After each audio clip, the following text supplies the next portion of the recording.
Do you think the world would be a happier place without social media? It's quite a big question, So that. that is a deep question. Let's break it down, shall we? So when you say happier, what do you Yeah. mean in that? Um, I don't know. I guess it's just thinking about what the positives and negatives of social media can bring to people, because I feel like, personally, I feel like whilst social media does bring a lot of opportunity to people, I also feel like, as someone who wants to like promote something, I feel like as maybe a consumer, it's got a lot of room for it to be quite well, it's quite addictive, and it's got quite a lot of room Mm-hmm. to because it's all about algorithms, isn't it? So say like you become obsessed Yeah, with something, once you like it, it will then say like Instagram, when you go on the discover page, it will then like throw up lots of different things. Well, no, lots of things that are linked to that. So say like, yeah. yeah, like, so it could have like a negative impact. Like I know for me personally, um, sometimes like when you're on Instagram, like a really hot guy will come up.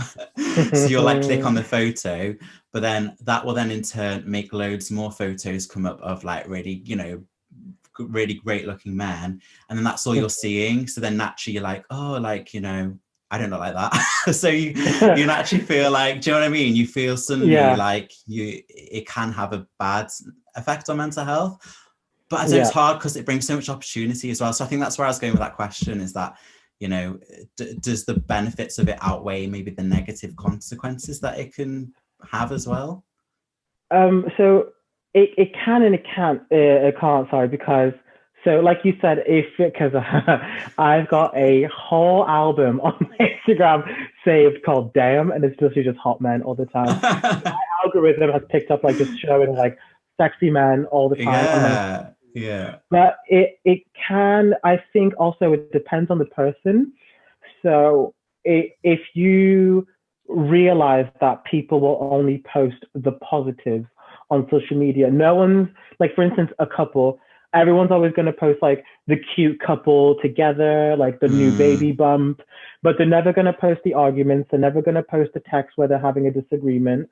So I think if you can realize that social media sometimes is not 100% realistic, then yeah. that can like help your mental health um, in knowing that it's not 100% real, and you can just look at it just for an escapism.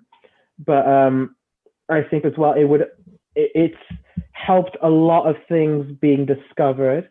Mm. So in that positive sense, like for instance, David Attenborough at the end of 2019 made an Instagram account to tell people to look after the planet. Oh yeah. So that was a big talk at the end of the year. Mm. So I think in things like saving the planet and promoting healthy eating, veganism, if that's even the word, like, or Yeah, vegan yeah, diets, if you will, veganism, yeah, yeah. and then political change, climate change. It has been able to promote that in a way. So there has benefits and there has negative moments to it, but I think it depends how the person itself on the platform decides to present themselves and how the consumer is also going to take that in, whether they want to invest a lot of their time in that or they're like, this is just a bit of an escape. Let me just focus on that.